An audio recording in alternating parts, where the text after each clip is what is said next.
Peter time. Pilot Porny Peter time. Pilot Porny Peter time. Pilot Porny Peter time. Pilot Porny Peter. Pilot Porny Peter. Pilot Porny Peter. Yeah, Pilot Porny Peter. Hi, welcome to the TRASHELOR. My name is Callie, and no, this isn't a rejected Pixar sidekick. It's my fancy new microphone. Okay, so this episode was literally as long as Avengers Endgame. The Bachelor overlords want to drill 2 points in our dumb little brains. 1, Pilot Porny Peter and Hannah Basic had sex in a windmill 4 times. 4 times? And 2, Peter, a big boy who like airplanes. Ooh. Okay, seriously, he wore aviator sunglasses, airplane cufflinks. I almost went back and tried to count how many airplane puns there were, but then the thought of rewatching some of these girls' entrances made me want to jump off a cliff.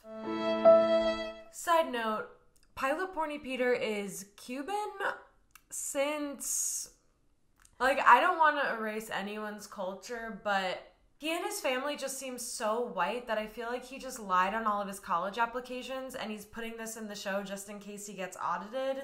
We finally meet the girls and they're young. One of them is a lawyer who's already met Pilot Porny Peter. One of them has an infinity tattoo on her finger. Groundbreaking. One of them immediately starts talking about how good her high school basketball team was. Like, could you imagine you have a national platform to talk about anything you want about yourself, and the first thing you say is your high school achievements? Isn't that like the saddest thing on planet Earth? Hi, I'm Callie. I'm from Clearwater, Florida, and sophomore year, I was homecoming princess.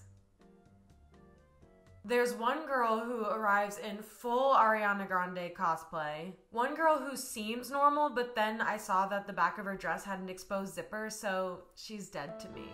525,600 airplane puns. Seriously, so many airplane jokes. Oh, Holiness, Chris Harrison walks in after a girl literally arrives in a suitcase, and he just looks at it and goes, "That's some David Copperfield shit.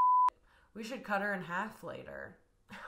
I just love how Oh Holiness does not give a flying frick about anything anymore. It's like after the president of Delt jumped over that fence, he was mentally checked out. Lo and behold, Hannah Basic herself steps out of a limo just to give Pilot Porny Peter her blessing to move on. Okay, that's why you're wearing a skin-tight red dress with a low back.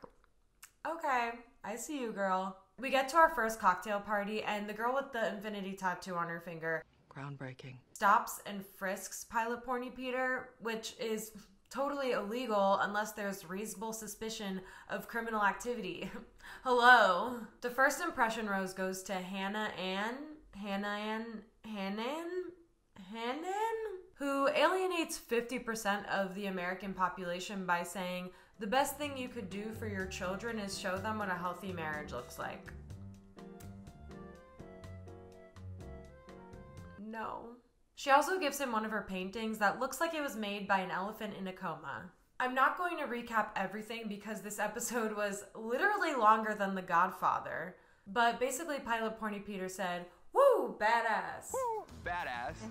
Kelly cheated her way to a rose. Madison, who peaked in high school, went to Pilot Porny Peter's parents' vow renewal, which was super midsummer-esque. And of course, Hannah Basic is still hung up on Pilot Porny Peter.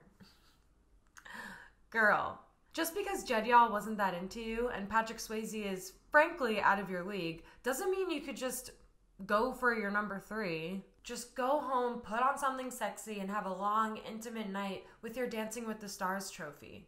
My winner of the week is definitely Oh Holiness Chris Harrison, because he was barely in this episode, and he still makes more money than all of us combined. My loser of the week is, say it with me, Hannah Basic's mascara.